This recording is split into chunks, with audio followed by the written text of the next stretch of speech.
नमस्कार, आप देख रहे हैं पंजाब की श्री राजस्थान और आपके साथ हूं मैं सौरभ दुबे।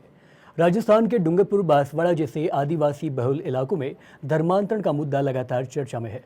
अब केंद्र से लगाकर क्षेत्रीय राजनीति में इस मुद्दे की गूंज सुनाई दे रही है।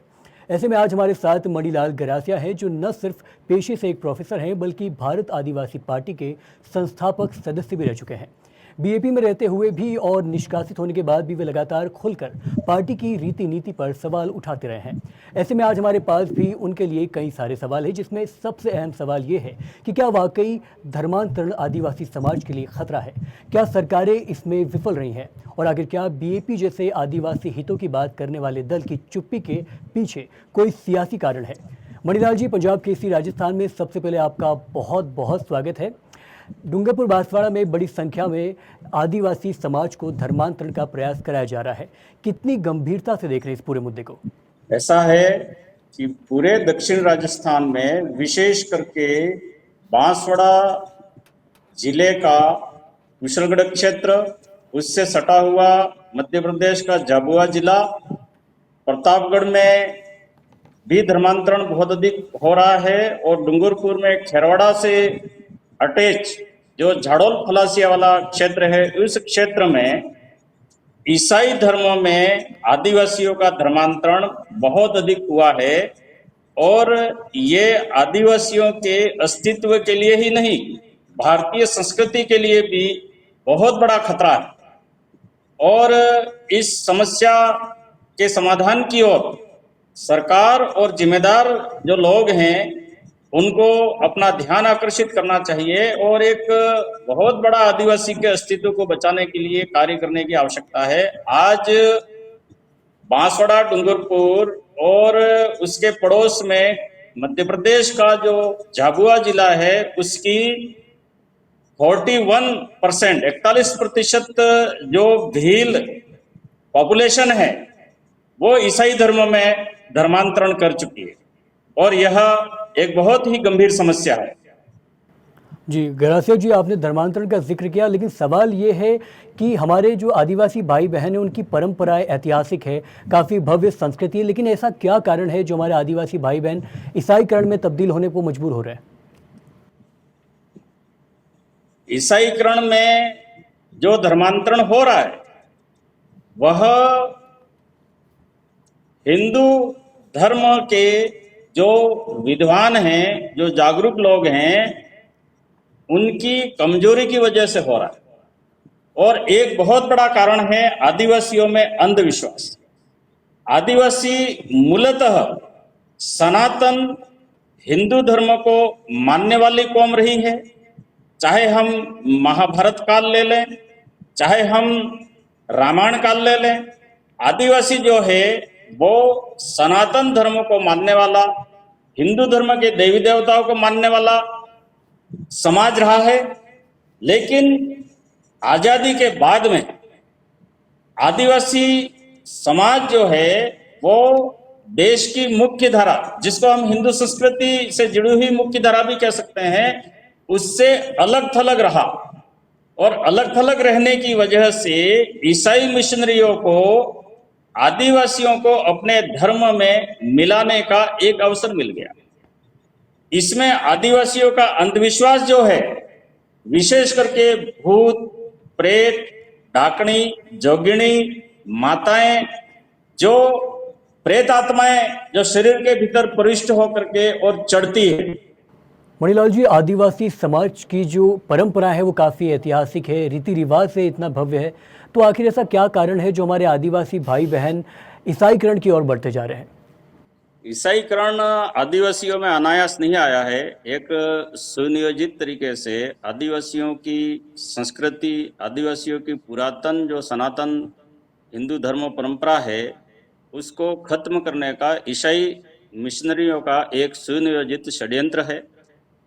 और उस षड्यंत्र के तहत आदिवासियों में जो अंधविश्वास है, जिसमें भूत प्रेत आदि की जो अवधारणा है आदिवासियों में, उसी अवधारणा का फायदा जो है वो ईसाई मिशनरियों ने उठाया। और ईसाई पादरी हैं वो आदिवासियों के अंदर जा करके संपर्क करके और उनके शरीर में किसी प्रकार की जो हिस्टीरिया जैसी जो बीमारियां होती है, उन बीमारियों की वजह से वे आदिवासियों को ये कहते हैं किसी भूत प्रेत के साये की वजह से ये बीमारियां तुम्हारे शरीर में आई है और हम इन बीमारियों को दूर कर सकते हैं और तुम्हारे हिंदू देवी देवता जो है वो इन बीमारियों को दूर नहीं कर सकते हैं।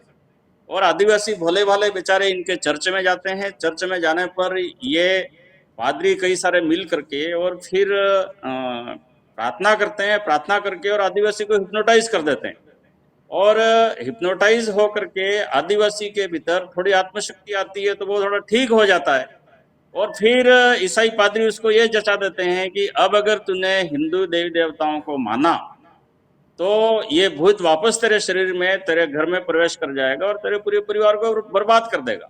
और आदिवासी जो है वो डर करके ईसाई धर्म को स्वीकार कर लेता है।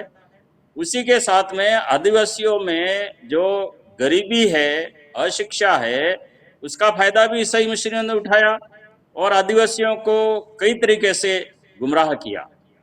और उसी के साथ आदिवासी समाज को ईसाई धर्म की तरफ ले जाने के लिए ईसाई मिशनरियों के अप्रत्यक्ष रूप से जो आदिवासी संगठन जो जुड़े हुए ईसाई मिशनरियों से वो भी इसके कहीं न कहीं जिम्मेदार हैं। ये सारे तथ्य मिलकर के आदिवासियों की जो ऐतिहासिक पौराणिक रामायण काल से महाभारत काल से जो सनातन परंपरा चली आ रही है, सनातन संस्कृति चली आ रही है, वो संस्कृति आज खतरे में है। आज बांसवाड़ा और डूंगरपुर क्षेत्र में 41% आदिवासी जो है वो ईसाई बन चुके हैं और यह आदिवासी के स्वयं के लिए एक बहुत बड़ा खतरा है और आदिवासी समाज को भी जागरूक होने की आवश्यकता है और आदिवासी संस्कृति को बचाने की जिम्मेदारी सरकारों की भी है और सरकारों को भी आदिवासियों जी मणिलाल जी, में मैं सरकारों वाले सवाल हो पे रहा आने है। वाला था, लेकिन मैं आपको माफ़ी चाहूँगा, बीच में काट रहा हूँ। एक छोटा सा सवाल मेरा ये है कि आपने कहा आदिवासी संगठनों जो मिशनरी से जुड़े हुए हैं उनकी भी ये जिम्मेदारी है, तो आखिर वो कर क्या रहे हैं? क्या वो हिंदू धर्म, सनातन धर्म से आदिवासियों को दूर ले जाने का काम कर रहे हैं और मिशनरियों के करीब ले जाने का काम कर रहे हैं, जिनकी बात आप कर रहे हैं? ऐसा है कि ये जितने भी संगठन हैं आदिवासी समाज में जो इंडिजिनस फ्रंट के नाम से चल रहे हैं या मूल निवासी संगठनों के नाम से चल रहे हैं, आदिवासी परिवार के नाम से चल रहे हैं, आदिवासी महासभा के नाम से जितने भी संगठन चल रहे हैं, वे सारे संगठन इस बात पे एकमत हैं कि आदिवासी हिंदू नहीं है। इसका मतलब ये है कि आदिवासी को हिंदू से दूर करो और हिंदू के प्रति, हिंदू धर्म के प्रति, हिंदू देवी देवताओं के प्रति जो आस्था है उस आस्था को कमजोर करो ताकि आदिवासी के किसी भी दूसरे धर्म में जाने की एक पृष्ठभूमि जो है वो बन जाए। और आदिवासी समाज में भी कुछ नए स्वयंभू नेता तैयार हुए हैं जो स्वयंभू नेता कांग्रेस और बीजेपी के मुकाबले अपने आप को राजनीति में स्थापित करना चाहते हैं। कांग्रेस का जो सॉफ्ट हिंदुत्व है उसकी कमजोरी का फायदा उठाकर और भारतीय जनता पार्टी का जो कट्टर हिंदुत्व है उस हिंदुत्व की वजह से ये लोग ऐसा मानते हैं कि हम कांग्रेस और बीजेपी में रह करके अपनी राजनीतिक महत्वाकांक्षाओं को पूरा नहीं कर सकते हैं, तो कांग्रेस और भारतीय जनता पार्टी के अगेंस्ट कोई ऐसा संगठन तैयार करो कि लोग जो है वो भारतीय जनता पार्टी और कांग्रेस से दूर हो जाए। तो भारतीय जनता पार्टी जो है वो हिंदुत्व की वजह से अस्तित्व में है, कांग्रेस सॉफ्ट हिंदुत्व की वजह से अस्तित्व में है। तो जो नए संगठन बने उन्होंने ये सोचा कि क्यों न हिंदू के खिलाफ आदिवासियों को भड़काया जाए और हिंदू के खिलाफ भड़काने से आदिवासी बीजेपी से बाहर निकलेगा और उसी के साथ मुसलमानों के पक्ष में बोलने से आदिवासी जो है वो कांग्रेस से निकल करके हमारी तरफ आएगा, ईसाइयों के पक्ष में बोलने से आदिवासी जो है वो कांग्रेस से निकल करके हमारी तरफ आएगा। तो अपनी राजनीतिक महत्वाकांक्षाओं की पूर्ति के लिए कई सारे आदिवासी संगठन जो है वो आदिवासी समाज की, विशेष करके जो युवा पीढ़ी है उसको गुमराह कर रहे हैं और धर्मांतरण की पृष्ठभूमि ये तैयार कर रहे हैं, जिसमें आदिवासी परिवार, भिल प्रदेश मुक्ति मोर्चा और आदिवासी महासभा जैसे जो संगठन है वो इसके पीछे जिम्मेदार हैं। मैं इन संगठनों को जिम्मेदार इसलिए भी कहता हूं कि भले इनको राजनीति करनी हो करे, कोई दिक्कत वाली बात नहीं है। राजनीति हिंदू धर्म का समर्थन करके भी की जा सकती है, इस्लाम का समर्थन करके भी की जा सकती है, ईसाई का समर्थन करके भी की जा सकती है, लेकिन ये केवल और केवल हिंदू का विरोध करते हैं। तो कहीं न कहीं ईसाई मिशनरियां जो है वो इन आदिवासी संगठनों के माध्यम से आदिवासियों के ईसाईकरण की पृष्ठभूमि तैयार कर रहे हैं, और ईसाई मिशनरियां जो है वो अप्रत्यक्ष रूप से बैक में इन आदिवासी संगठनों को जो है वो फाइनेंस कर रहे हैं। इस वजह से ये संगठन बड़े बड़े सम्मेलन करते हैं, इनके पास में पता नहीं कहां से फंड्स आ रहे हैं कि वे आदिवासियों को गुमराह करने में आज पूरी तरीके से सफल होते नजर आ रहे हैं। और आदिवासी समाज के बुद्धिजीवियों को जागरूक होने की जरूरत है। सरकार को भी ईसाई मिशनरियों के बढ़ते हुए प्रभाव को कम करने के लिए आदिवासी को जागरूक करने की आवश्यकता है, और आदिवासी में बढ़ते धर्मांतरण को रोकने के लिए जो धर्मांतरण संबंधी जो कानून बने हैं उन कानूनों को सख्ती से लागू किए जाने की आवश्यकता है। जी, क्योंकि आपने आदिवासी समाज और संगठन से जुड़ी हुई बात कही है, तो एक तरीके से अगर देखा जाए तो ये वही आधार है जिसके बुनियाद पर भारत आदिवासी पार्टी तैयार होती है। आप भी उसके पूर्व सदस्य रह चुके हैं, तो मेरा सवाल सिर्फ इतना है कि क्या प्रत्यक्ष अप्रत्यक्ष तौर पे आप बीएपी जैसी पार्टी पर यह सीधा आरोप लगाकर कहना चाह रहे हैं कि वो भले ही अपनी राजनीति रोटियां बुनाने के लिए आदिवासियों के अंदर ये डाल रहा है कि वो हिंदू नहीं है, लेकिन इसका जो फायदा है वो कहीं ना कहीं मिशनरी संगठन उठा रहे हैं, और जिसके बनिस्पत वो उनको ईसाईकरण कर रहे हैं, उनका धर्मांतरण कर रहे हैं, ये कहना चाह रहे हैं आप?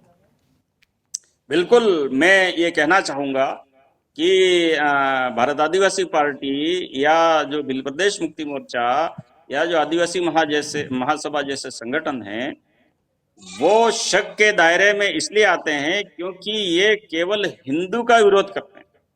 हिंदू धर्म के कोई त्योहार आते हैं तो उन त्योहारों पर किसी प्रकार की बधाई के संदेश नहीं देते हैं, लेकिन जैसे ही इस्लामिक त्योहार आते हैं या ईसाइयों के त्योहार आते हैं तो ये नेता जो है वो बढ़ चढ़ करके बधाइयां देते हैं ताकि ईसाई और मुसलमानों को अपनी तरफ आकर्षित कर सके, और आदिवासियों को बीजेपी से दूर करने के लिए ये हिंदुत्व के विरुद्ध भड़का रहे हैं, और उनके राजनीतिक स्वार्थों की वजह से आदिवासी युवा जो है वो गुमराह हो रहा है। और आदिवासी जो है वो सदियों से हिंदू धर्म को मानता है। आदिवासियों में प्राचीन काल से, सनातन समय से, सदियों से भजन चले हुए आ रहे हैं। उन भजनों में राम का जिक्र आता है, कृष्ण का जिक्र आता है, राजा हरिश्चंद्र का जिक्र आता है, राजा बलि का जिक्र आता है, जितने भी हिंदू देवी देवता हैं, शिव जी हैं, उन सब का जिक्र आता है। आदिवासी क्षेत्र में, सुदूर जंगलों में, पहाड़ों में, जहां कोई ब्राह्मण या कोई उच्च जाति का व्यक्ति या हिंदू धर्म का कोई व्यक्ति पहुंच ही नहीं सकता है, ऐसे पहाड़ों में, कंदराओं में शिव जी के मंदिर बने हुए हैं, कहीं राम कुंड है, कहीं भीम कुंड है।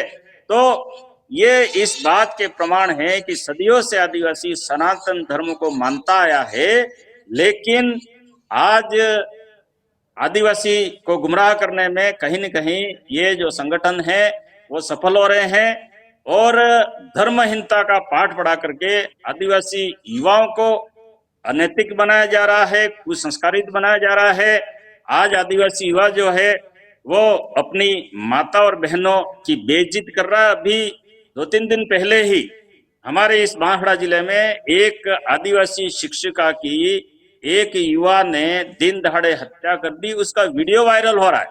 वो अपनी माँ के सामने ऐसी गालियां दे रहा है कि वो माँ जो है वो बेचारी रो रही है। इस प्रकार की जो चरित्रहीनता आदिवासी समाज में अभी अभी अचानक देखने को मिल रही है, तो कहीं न कहीं धर्मपूर्वी का पाठ पढ़ाने वाले, धर्महीनता का पाठ पढ़ाने वाले, हिंदू विरोधी पाठ पढ़ाने वाले जो लोग हैं वो जिम्मेदार हैं, और विशेष करके ये राम का विरोध करते हैं।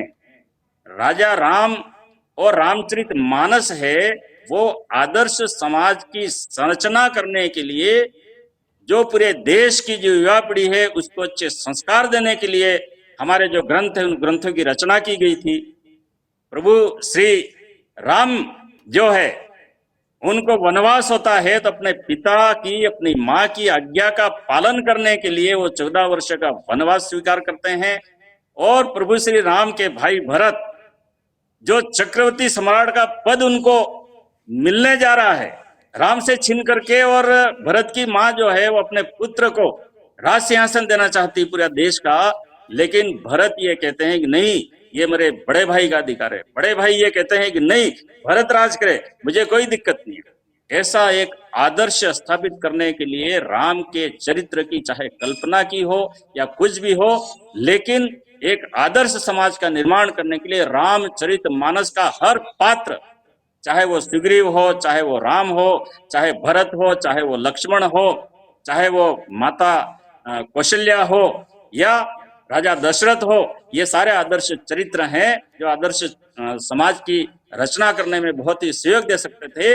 लेकिन आज राम का विरोध करके, राम को गालियां दे करके कुछ आदिवासी जो संगठन है वो आदिवासियों को हिंदू धर्म के विरुद्ध भड़का करके आदिवासी युवाओं को कुसंस्कारित कर रहे हैं, आदिवासी युवाओं को हिंसक बना रहे हैं, और इस वजह से आदिवासी क्षेत्र में आज पत्थरबाज तैयार हो गए हैं। आज चोरियां हो रही है, डकैतियां हो रही है, हत्याएं हो रही है, और इसमें 90% आदिवासी युवा शामिल हो चुका है, और जी यह सब मनीलाल गरासिया जी, धर्महीनता की वजह से हो रहा है। जी बिल्कुल। लेकिन गरासिया जी, एक सवाल मेरा ये है, क्योंकि आप आदिवासी नेतृत्व करता रहे हैं, सामाजिक नेता हैं, ज़मीनी हकीकत क्या है? क्या वाकई में आदिवासी समुदाय हिंदुओं से दूर हो रहा है? क्योंकि अगर आप वोट बैंक के हिसाब से देखें तो कहीं ना कहीं भले वो डूंगरपुर बांसवाड़ा चुनाव हो, विधानसभा चुनाव हो, लोकसभा चुनाव हो, बड़ी संख्या में जिस पार्टी का आप जिक्र कर रहे हो उस तक समर्थन तो पहुंचा है। तो क्या वाकई ज़मीन में ऐसा है कि ज़मीनी हकीकत ऐसी है कि आदिवासी हिंदुओं से दूर हो रहा है? जी। आदिवासी युवा पूरी तरीके से गुमराह हो चुका है। आदिवासी युवाओं को ईसाई मिशनरियों से जुड़े हुए जो आदिवासी संगठन हैं उन्होंने पूरी तरीके से हाईजैक किया है। सोशल मीडिया का पूरी तरीके से दुरुपयोग हो रहा है, और आज आदिवासी युवाओं को पार्टी विशेष के लोग जो जातिवाद की राजनीति कर रहे हैं वो इतना भ्रमित कर चुके हैं कि आदिवासी युवा सत्य को समझ ही नहीं पा रहे हैं। आदिवासी युवाओं की बुजुर्ग पीढ़ी जो 40 वर्ष से ऊपर की है, वो बुजुर्ग पीढ़ी इस बात की गवाह है कि आदिवासी सदियों से सनातन हिंदू परंपरा का वाहक रहा है। लेकिन आज जिस प्रकार का वातावरण भारत आदिवासी पार्टी के अस्तित्व में आने के बाद, या आदिवासी परिवार या भिल प्रदेश मुक्ति मोर्चा के अस्तित्व में आने के बाद जो हिंदू विरोधी वातावरण बना है, सिंदूर का विरोध हो रहा है, मंगलसूत्र का विरोध हो रहा है, और हिंदुओं के जो आदर्श हैं, महापुरुष हैं, उनका अपमान किया जा रहा है, और आदिवासी युवा जो हैं वो लगभग गुमराह हो चुके हैं। लेकिन अभी भी संभावनाएं हैं, उनको रोका जा सकता है, पूरी तरीके से बिगाड़ा नहीं हुआ है। आज भी अगर सरकार जो है वो इस और विशेष ध्यान दे तो आदिवासी युवा जो गुमराह हुआ है उसको रोक करके आदिवासी क्षेत्र को बचाया जा सकता है।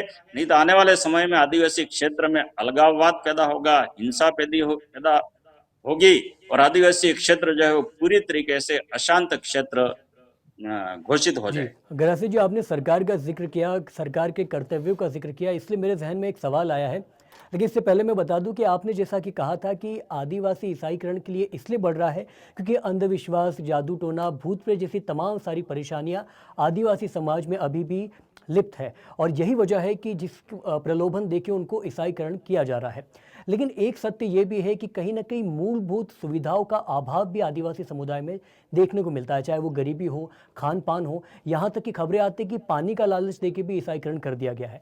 तो आपको नहीं लगता कि ये कहानी का दूसरा पहलू है, और अगर सरकार इस पर किसी तरीके से संबल होती, अगर वो गरीब आदिवासी को ये सुविधाएं दे पाती, तो धर्मांतरण, ईसाईकरण जैसी परेशानियों को रोका जा सकता था?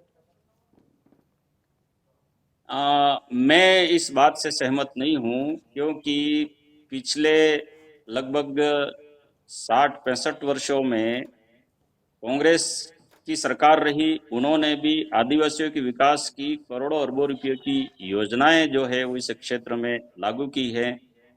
मुफ्त स्कूलों की शिक्षा मिल रही है, हर पंचायत में आज सीनियर सेकेंडरी स्कूल है, हर पंचायत में लगभग छात्रावास है, छात्रवृत्ति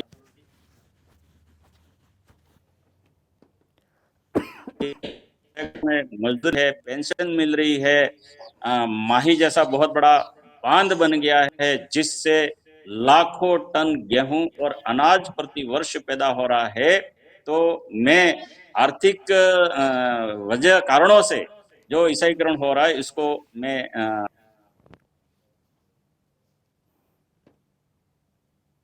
क्या है के भीतर बहुत अधिक मात्रा में जो आदिवासी संस्कृति, हिंदू संस्कृति, सनातन संस्कृति विरोधी जो असामाजिक तत्व हैं वो इतने सक्रिय हैं, उनको अप्रत्यक्ष रूप से कहीं न कहीं से कोई ऐसी सहायता मिल रही है जिस वजह से आदिवासी युवा गुमराह हुए हैं, और गुमराह होने की वजह से लोग जो हैं वो ईसाई धर्म की तरफ आकर्षित हो रहे हैं। हैंडपंप देखो तो आज हर पंचायत में एक सरपंच जो है वो अपने कार्यकाल में कम से कम एक पंचायत में 200 हैंडपंप लगा रहा है। आप रिकॉर्ड उठा करके देख लीजिए, कहीं किसी प्रकार की कोई कमी नहीं है। केवल कमी है तो आदिवासियों के जो समाज सुधारक और धार्मिक आंदोलन है वो कहीं न कहीं कमजोर पड़ गए हैं। आज संत मावजी महाराज की जो वाणियां हैं उन पे काम करने की जरूरत है। गोविंद गुरु की मूल जो आदर्श है, सिद्धांत है सनातनी, सुरमाल सती महाराज के जो आदर्श है, सिद्धांत हैं, उन सिद्धांतों के माध्यम से आदिवासी को याद दिलाने की आवश्यकता है कि तुम्हारे पूर्वज क्या थे और आधुनिक काल में तुम किस दिशा की तरफ जा रहे हो।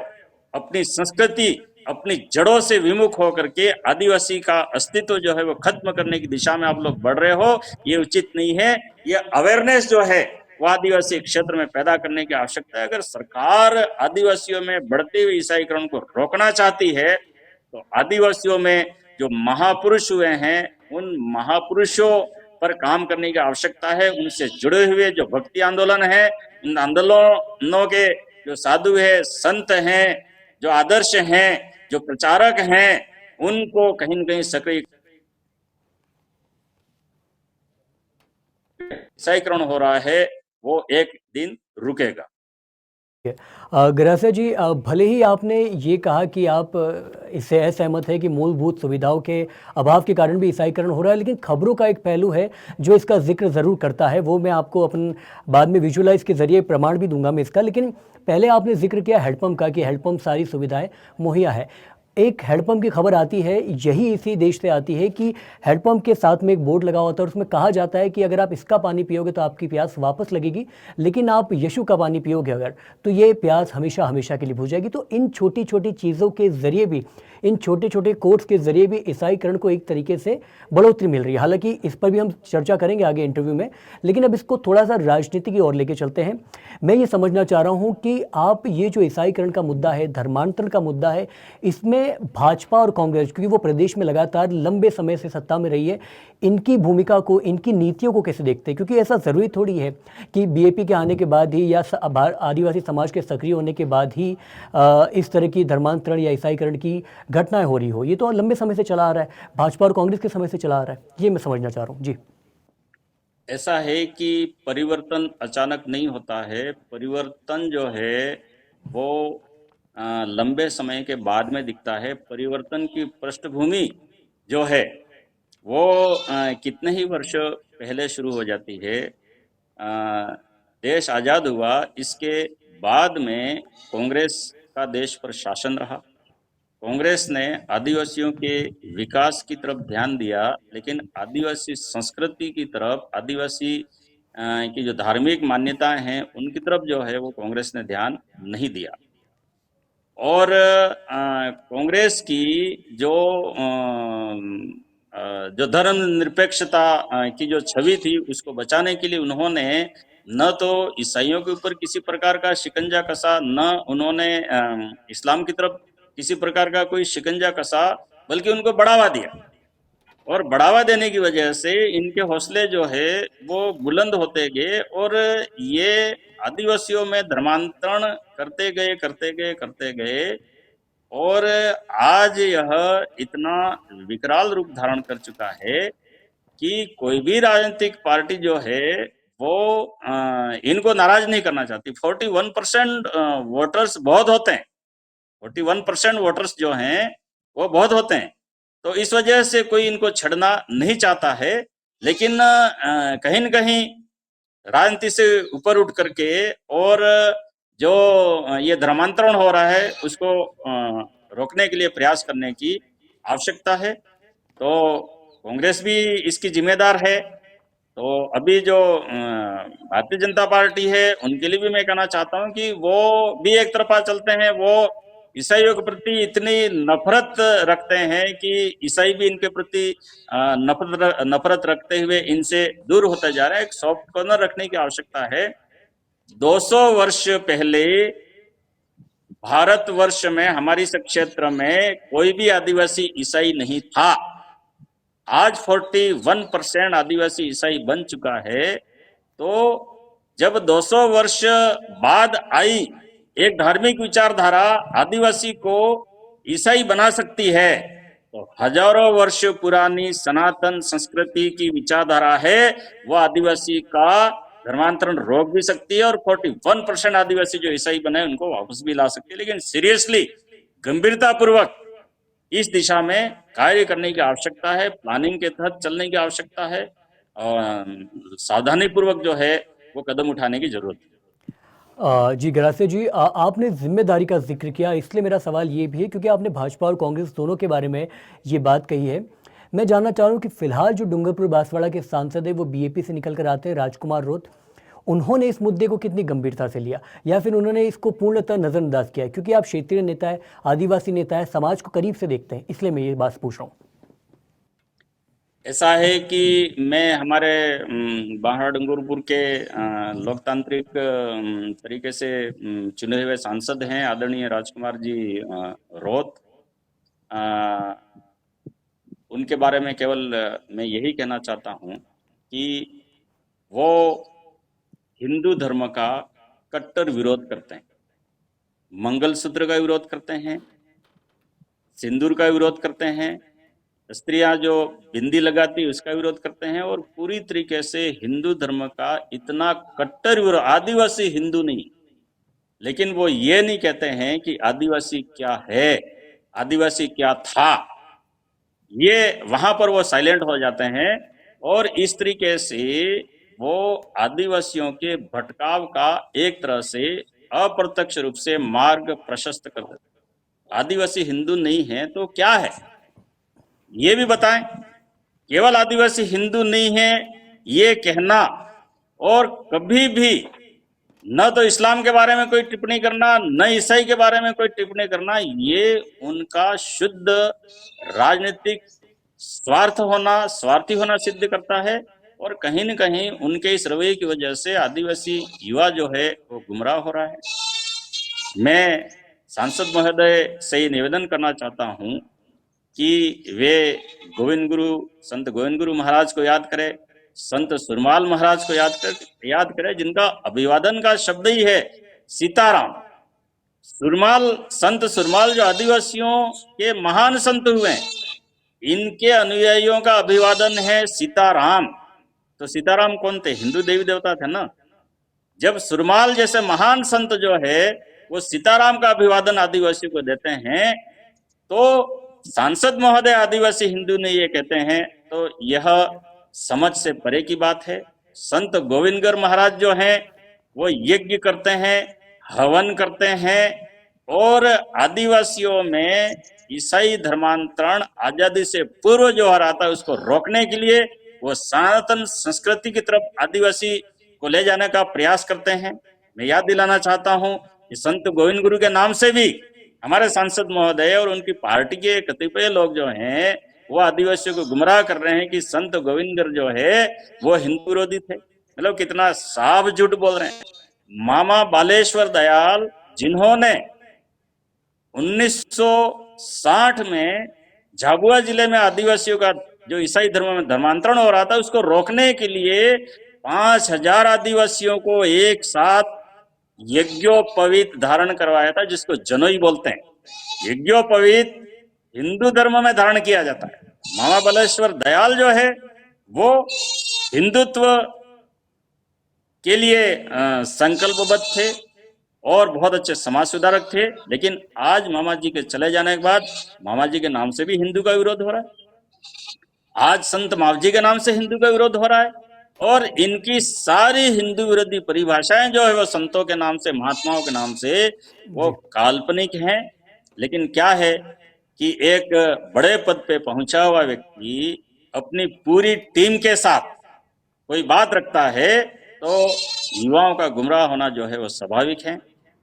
इन जी गरासिया लोगों जी के जी इन लोगों के सोशल मीडिया ग्रुप्स बने हुए हैं, जो सोशल मीडिया ग्रुप्स बकायदा इनको सारी सुविधाएं जो है वो संगठन विशेष की तरफ से मुहैया करवाई जाती है, मोबाइल उपलब्ध करवाए जाते हैं, उनके मोबाइल में रिचार्ज इनकी तरफ से होते हैं, और उसी के साथ में महीने 2 महीने में इनकी बैठकें होती है, पार्टियां दी जाती है, और सारे लोग मिलकर के एक साथ सोशल मीडिया पर आदिवासी हिंदू नहीं है, आदिवासी हिंदू नहीं है, आदिवासी हिंदू नहीं है जैसा माहौल बनाते हैं, जिससे कम पढ़े लिखे ना समझ आदिवासी युवा जो हैं वो गुमराह हो जाते हैं और वो खुद भी हिंदू विरोधी स्टेटमेंट देने लग जाते हैं।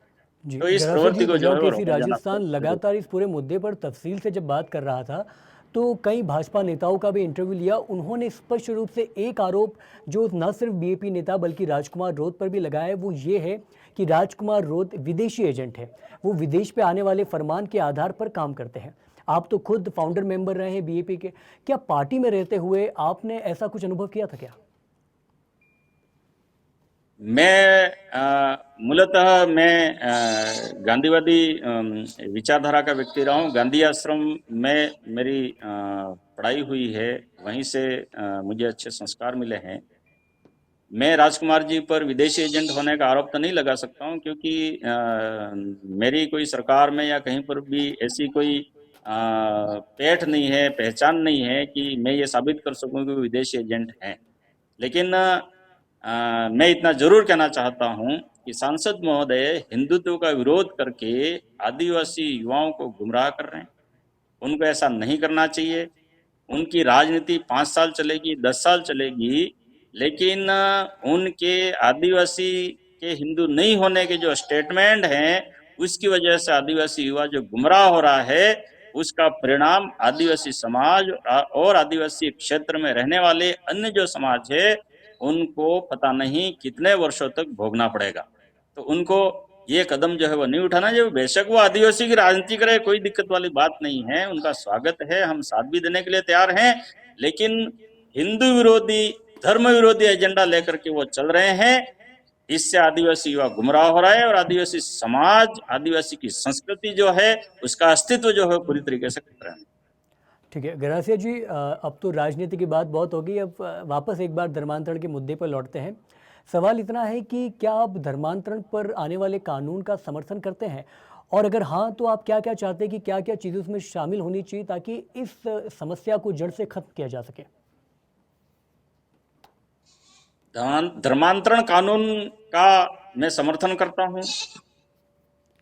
मैं ये कहना चाहता हूं कि जो हर पंचायत में जो सरपंच है, हर गांव में जो नेता हैं, वहां पर धर्मांतरण विरोधी कमेटियां बनाई जानी चाहिए, जो धर्मांतरण रोकने के लिए सरकार को सबूतों के साथ में जो है वो धर्मांतरण करवाने वाले जो असामाजिक तत्व हैं उनकी सूचनाएं जो है वो दे सके, ताकि पुलिस प्रशासन जो है वो धर्मांतरण करवाने वाले जो तत्व हैं उनके विरुद्ध कारगर और प्रभावशाली कार्रवाई कर सके और धर्मांतरण पर जो है वो रोक लगे। केवल कानून बना देने से कुछ नहीं होगा, अवेयरनेस पैदा करना जो है वो बहुत जरूरी है। उन कानूनों की जानकारी जो है वो हर गांव के व्यक्ति तक पहुंचनी चाहिए। जिस तरीके से विधिक सहायता शिविर हर गांव में जो लगाए जाते हैं, उसी तरीके से धर्मांतरण विरोधी जो कानून है उस कानून की जानकारी जो है वो आम आदमी तक पहुंचनी चाहिए, ताकि आम आदमी को कहीं पर भी धर्मांतरण होने की सूचना प्राप्त हो या धर्मांतरण होते हुए कहीं देखे तो वो सरकार तक अपनी बात को रख सके। कोई ऐसा व्हाट्सएप नंबर भी जारी करना चाहिए सरकार को, या ऐसा कोई टोल फ्री नंबर भी जारी करना चाहिए कि उस पर सारी सूचनाएं जो है वो लोग धर्मांतरण की कहीं पर भी हो रहा हो तो दे सकते हैं। जी गरासिया जी, मेरा जो अगला सवाल है वो आमतौर पर मैं सभी नेताओं से जो धर्मांतरण मुद्दे से जुड़े जो इंटरव्यू हैं उसमें पूछ रहा हूँ कि कुछ आदिवासी ये कहते हैं कि भले ही हम आदिवासी से ईसाईकरण हो गया है हमारा, लेकिन जो परंपरा है वो आज भी हम आदिवासी समाज की ही फॉलो कर रहे हैं। तो क्या आपको ये चीज़ स्वीकार है? आदिवासी की एक बार जो भी व्यक्ति जो है आदिवासी धर्मांतरण करके और ईसाई धर्म को स्वीकार कर लेता है, वो पूर्णतया ईसाई कल्चर को एक्सेप्ट कर लेता है और शादी, विवाह, मौत, मरण, अंतिम संस्कार सभी ईसाई धर्म की जो संस्कृति है उसी के अनुरूप चर्च के पादरी आकर के करते हैं। तो ईसाई धर्म अपनाने के बाद भी आदिवासी संस्कृति और परंपरा को वो मान रहा है, ये केवल वो गुमराह कर रहा है किसी प्रकार के कोई भी सरकारी फायदे लेने के लिए या अपने आप को छिपाने के लिए कोई स्वार्थिक वजह से इस प्रकार का वो नाटक कर रहा है। बाकी जैसा ही ईसाई बन जाता है पूरी तरीके से ईसाई संस्कृति जो है वो हावी हो जाती है और किसी भी प्रकार की सनातनी आदिवासी संस्कृति के जो पहचान है वो ईसाईकरण के बाद में कहीं दिखाई नहीं देती। गरासिया जी का आखिरी सवाल पूछना था, लेकिन उससे पहले एक सवाल काफ़ी ज़्यादा गरासिया जी से व्यक्तिगत रूप से पूछा जाना चाहिए कि उनकी विचारधारा क्या है? क्या वो सियासी रूप से अब सक्रिय नहीं रहे हैं या वो बीजेपी की तरफ बढ़ रहे हैं, कांग्रेस की तरफ बढ़ रहे हैं? बार-बार पूछा जा रहा, तो मैं सोचा कि इस इंटरव्यू में आपसे पूछ लिया जाए, क्या है? हाँ, पूछा जाना स्वाभाविक है। मैं किसी भी राजनीतिक पार्टी के साथ नहीं हूँ। मैंने भारत आदिवासी पार्टी का फाउंडर मेंबर हूँ और भारत आदिवासी पार्टी का रजिस्ट्रेशन करवाया, भारत आदिवासी पार्टी को इतना आगे बढ़ाया। लेकिन मैं भारत आदिवासी पार्टी बनाते समय भी हिंदू धर्म के समर्थन में था, सनातन संस्कृति के समर्थन में था और मैं हिंदू धर्म विरोधी जो छवि है पार्टी की उस छवि से पार्टी को मुक्त करना चाहता था। और मैंने पार्टी में जो हमारे राष्ट्रीय अध्यक्ष और एक जो सामाजिक कार्यकर्ता भोरलाल परमार हैं, जो पार्टी के पीछे बैक में विचारधारा देने का काम करते हैं, राजकुमार जी हमारे जो सांसद हैं, उन सबसे कई बार मेरा टकराना हुआ है कि ये हिंदू विरोधी जो गतिविधियां हैं वो बंद करो, क्योंकि इससे जो है वो हमारी युवा पीढ़ी जो है वो भ्रमित होगी और युवा पीढ़ी चरित्रहीन होकर के और भटक जाएगी और इसका आने वाले समय में बहुत बड़ा नुकसान होगा। लेकिन इन लोगों ने मेरी बात को नहीं माना, मेरी आत्मा ने गवाही नहीं दी और मैंने ये तय किया कि क्यों न मैं भारत आदिवासी पार्टी को छोड़ दूं और मैंने भारत आदिवासी पार्टी को पूरी तरीके से छोड़ दिया और मैं केवल सत्य के साथ, मेरा ऐसी कोई महत्वाकांक्षा नहीं है बहुत बड़ी कि मैं राजनीति कर ही लूं, नहीं करूंगा ये भी नहीं कहता हूं, लेकिन राजनीति कर ही लूं ऐसी कोई महत्वाकांक्षा नहीं है। मैं प्रोफेसर रहा हूं, एक अच्छी पोस्ट प्रोफेसर की रही है और मैं एक अच्छी सोच समाज के प्रति रखता हूं, लेकिन मैं ये चाहता हूं कि आदिवासी समुदाय जो है वो देश की मुख्य धारा के साथ हमारी जो भारतीय संस्कृति है, आदिवासियों की पुरातन मोहनजोदड़ो हड़प्पा सिंधु घाटी सभ्यता के समय की जो आदिवासी कल्चर है, उस महान कल्चर से आदिवासी समुदाय दूर नहीं जाना चाहिए और आदिवासी का एक गौरवमय इतिहास रहा है, उस इतिहास की जानकारी जो है वो आज के आदिवासी युवाओं को होनी चाहिए। और जिस दिन आदिवासी युवाओं को अपने इतिहास की जानकारी अच्छे तरीके से मिल जाएगी, निश्चित रूप से वो किसी भी विदेशी धर्मों में कम से कम जो है वो नहीं जाएगा और धर्मांतरण पे पूरी तरीके से एक कारगर प्रतिबंध जो है वो लगेगा। मणिलाल गरासिया जी, पंजाब केसरी राजस्थान से बात करने के लिए आपका बहुत बहुत शुक्रिया। ये चर्चा काफ़ी ज़्यादा महत्वपूर्ण थी, ना सिर्फ सामाजिक रूप से बल्कि धार्मिक रूप से भी, राजनीतिक रूप से भी। और लगातार पंजाब केसरी राजस्थान ने आपसे उन तमाम महत्वपूर्ण सवालों को पूछा जो लगातार हमसे दर्शकों द्वारा पूछा जा रहा था, और ख़ास तौर पर आपकी व्यक्तिगत राजनीति से जुड़े सवाल भी आपने काफ़ी विस्तृत और तफसील अंदाज में दिए। पंजाब केसरी राजस्थान आपका धन्यवाद करता है कि आपने अपना कीमती वक्त पंजाब केसरी राजस्थान के लिए, अपने दर्शकों के लिए निकाला। और आपके जो समर्थक हैं, मैं यकीन दिलाता हूं कि वो आपके सभी जवाबों से काफ़ी ज़्यादा सहमत होंगे। बाकी पंजाब केसरी राजस्थान लगातार इस पूरे मुद्दे पर तफसील अंदाज में बड़े बड़े दिग्गज नेताओं से, क्षेत्रीय नेताओं से, केंद्र के नेताओं से, राज्य के नेताओं से लगातार बातचीत कर रहा है और आपको समझाने का प्रयास कर रहा है कि 360 डिग्री में ये जो मुद्दा है वो क्या कुछ कहता है। बाकी बड़ी खबरों के लिए देखते रहिए पंजाब केसरी राजस्थान। नमस्कार।